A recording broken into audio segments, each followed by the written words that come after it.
ale ja też przeżyłam, miałam tak ze 6 lat może wtedy. Tata w Mińsku Mazowieckim pracował we młynie elektrycznym, a jego zadanie polegało na tym, że od czasu do czasu ten młyn konserwował, elektryczny młyn. No i nie dawali mu za to pieniędzy, znaczy mało mu dawali pieniędzy, ale przywozili nam kapustę, ziemniaki na zimę, wiesz, kapustę, tam coś jeszcze dawali. No i mówimy, musimy jechać do Mińska Mazowieckiego. No i jedziemy z mamą do Mińska Mazowieckiego, poszłyśmy tam do tego, mama dostała jakieś tam pieniądze, taki duży plecak miała.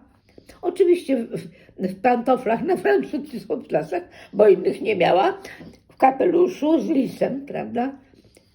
Ale to dobrze, że tak była ubrana, bo taka kobieta nie wzbudzała podejrzeń, że ona tam coś przemyca.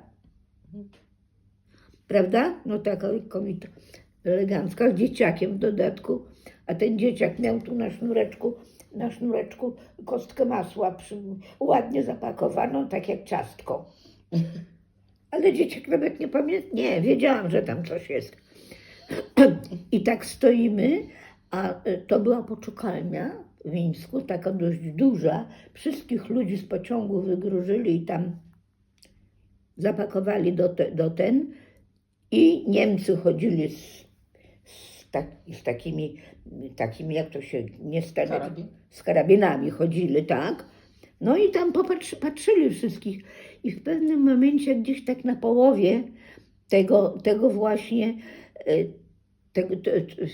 tej dużej sali, Niemiec podszedł do jakiegoś chłopaka, wyrwał mu walizkę, uderzył go kolbą w głowę, a ten chłopak miał tak ze 14 lat, może 13.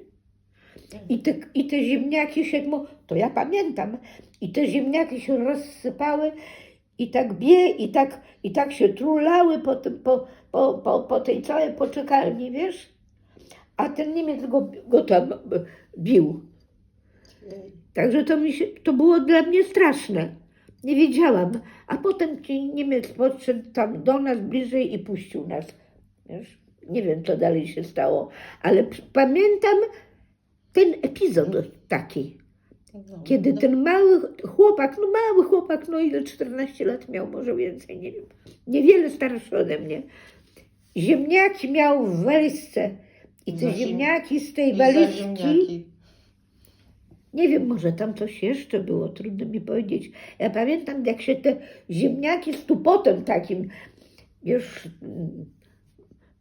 kołowały się i po tej całej poczekalni. Oj, to było naprawdę straszne, to było. No, ale jakoś przeszło. No, przeszło. A to był taki epizod, taki właśnie najmniej przyjemny może w tym nas.